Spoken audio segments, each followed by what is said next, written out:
Welcome sa zip9.com.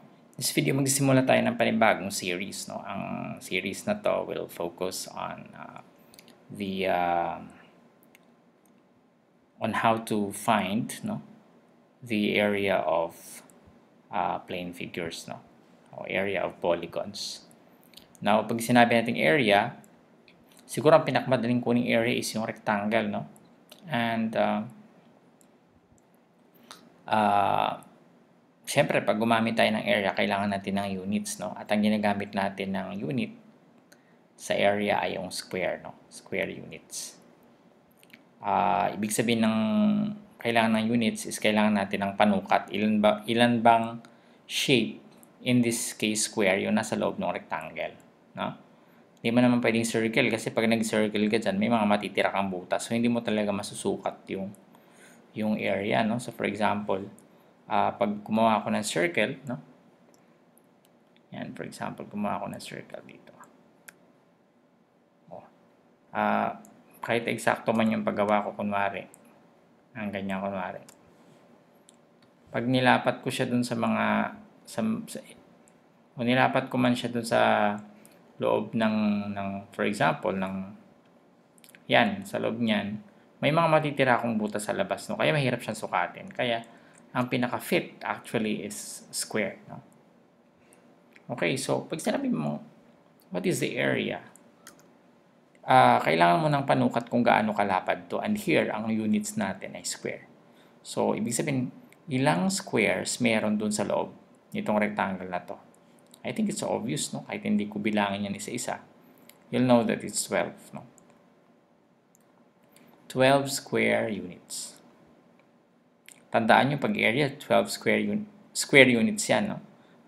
Kaya siya units kasi wala pa tayong unit na ina-assign.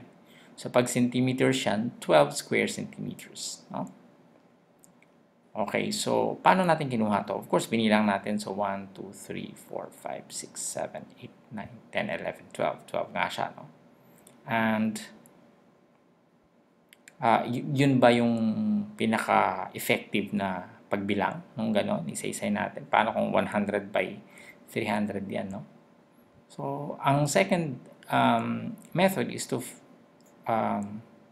find the length. No? For example, the length here is 4 units. No? At yung width niya, how many units? 3. No? Ano sa tingin nyo gagawin yun? Anong relationship ng 12 tsaka itong 4 and 3 na to? Ano papansin nyo? 4 times 3 is 12, di ba? So, bakit?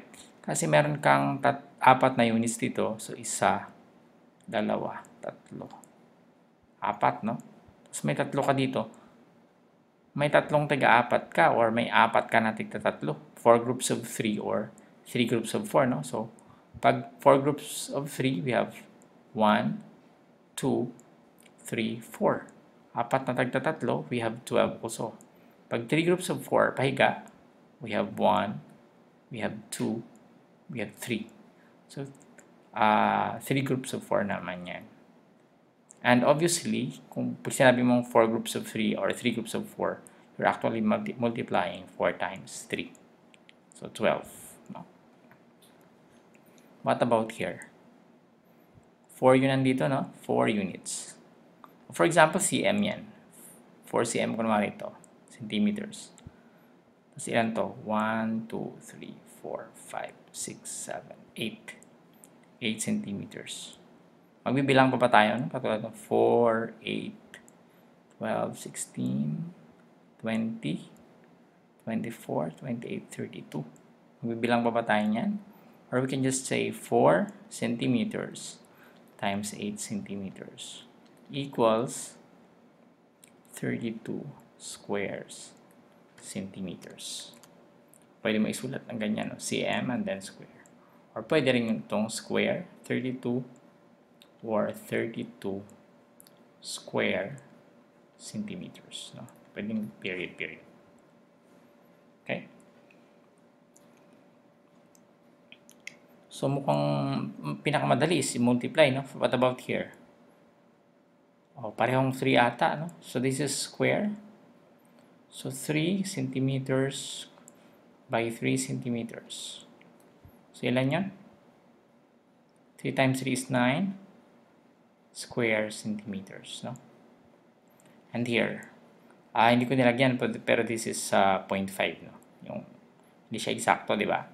So, I have 1, 2, 3, 4, 5. 5.5 kasi 0.5 centimeters lang ito, no? So, 5.5 centimeters. Tapos, ang height niya ay 2 centimeters. So, anong nito? Tingin nyo, okay pa rin ba yung multiplication? Pag 5.5 ba? 5.5 times 2. Ano mangyayari? Magiging 10, carry 1, 11. 11 pa rin kaya itong area nito. So, we have 2, 4, 6, 8, 10. Tapos, dalawang kalahati. Isa na yun, di ba? Magiging buong isa na yun. So, still 11.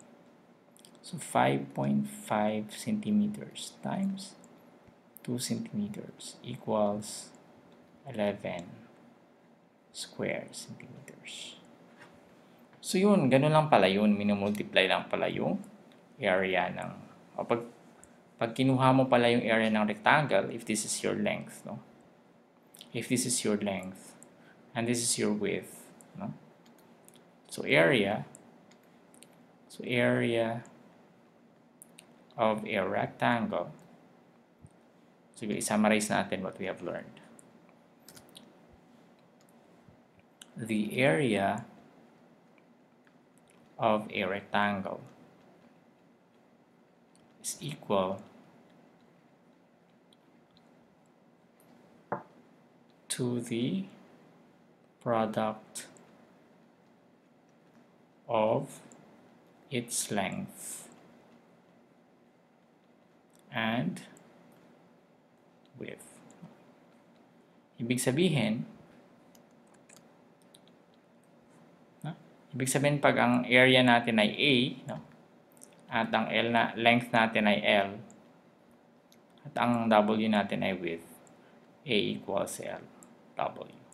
Diba pag sa ganito, pag may dalawa tayong variables na walang sign in between, so multiplication na yan, or of course we can write A equals length times W, no? But this is also okay.